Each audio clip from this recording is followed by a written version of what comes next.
kwatira ekibiina kyaffe flaga wa president wa Uganda.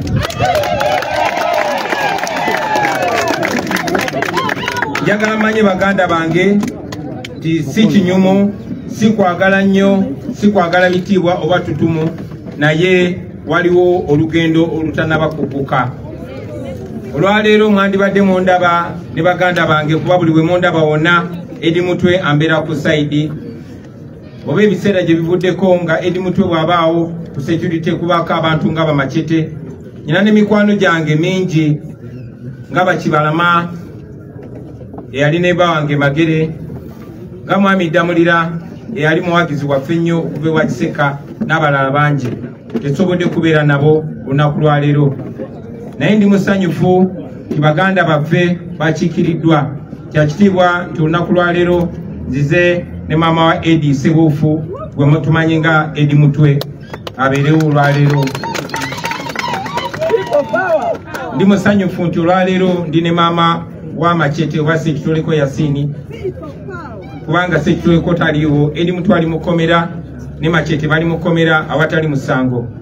Nzize ne mukyala wa muganda waffe eyabuzibwawo John Bosco Kibalama, yali neiba wange ng'emyaka egisoba 6 tannalabikako, naye ngera tukyamunoonyera nga tukyamubanja kuba bamutwala tubamanyi. Nzize ne mukyala Damulira, Mwami Damulira bamubuzaawo yali akolera bwa Kiseka, paka olunaku lwaleero tannaba kulabikako. Of course, nzize ne mutabani wange Shadrack Mbogo, naye abeerewo ku lw'abaana bange, naye okusingira ddala nze ne mukwano gwange asinga gwe bayita Babula Kyagulanyi. Okujja n'abantu bano njagadde enju yange ekiikirirwe, naye n'okusingira ddala mikwano gyange bakiikirirwe, okutujjukiza ffenna nti waliwo olugendo olutanaba kuguka, waliwo unfinished business. Twawangula ku mulundi guli akalulu kaffe ne bakabba. Bangi baali baagala tubiveeko, ne twagana okubivaako kubanga tetugenda kuwanika paka nga tutuuse etwagala okutuuka. Okusalawo olwaleero nsowoleyo, era baganda bange mwenna aba National Unity Platform mbasabe obuwagizi. Singa munankwasa flaga okubakiikirira, sigenda baswaza, sigenda batiiririra. Omusajja tumusobola ate nange mwewulira. So bwe munaneesiga baganda bange, kakasa kijja kuleetera ne Uganda yonna okuneesiga, era nkakasa nti obuwanguzi tujja buleeta, mpozi nga twegaseeko okulwana kwaffe ffenna ne kaweefube waffe ffenna, tulabe ng'obuwanguzi bwaffe tetukoma buwangula wabula nga bulangirirwa. Mwebale nnyo, mwebalire ddala, Mukama atukulembere. Ladies and gentlemen, today I present myself as a way to respond to the Secretary General's call. A while ago, the Secretary General of the National Unity Platform sent out a call of expression of interest for all those card-holding members that would like to represent our party in the presidential election. I hereby present myself to hold the flag of the National Unity Platform in the forthcoming 2026 presidential election. I've submitted my documents and I'm ready and good to go. With me, you know, usually when I appear, expected to be on my side is my brother Eddie Mutwe. People on my security like Sekitoleko Yasini, also known as Machete, but we don't have them today because they are wrongfully detained. Eddie is not here with me, but I am here with his mother. Machete or Sekitoleko Yasini is not here with me, but I'm here with his mother.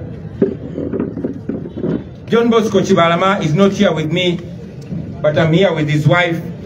And Damulira is not here with me, but I'm here with his wife. I also came along with my son, Shadrack Bogo, and with my bestest friend and wife, Babi Kyagulanyi. Also among the people who came with me is Kojama Kaliwa. Mubamperekedeko mwemuli Kojama Serunkuma, atenga e pilot waffe. tuzenga tumazeko basebo ne banyabo.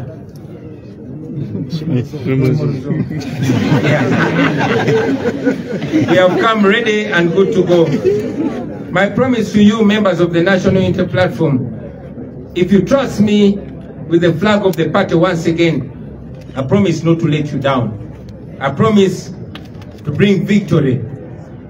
I'm not guaranteeing the announcement, but I trust that with efforts of all of us, friends, we can have our victory announced. I am sure we are going to get the victory.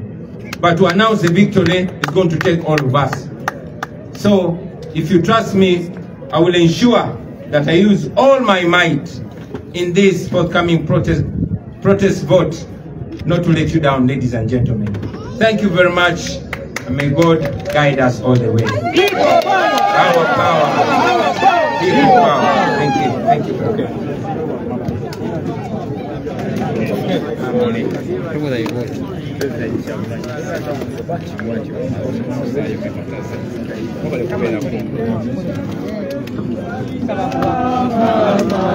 Museveni agenda n'amanyago esuka tukebalina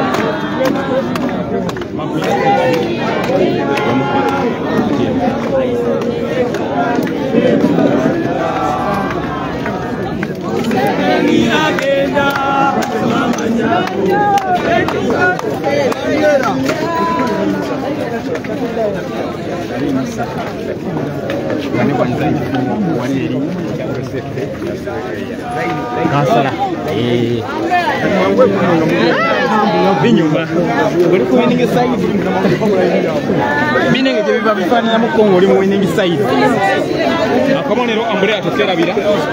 Protest vote.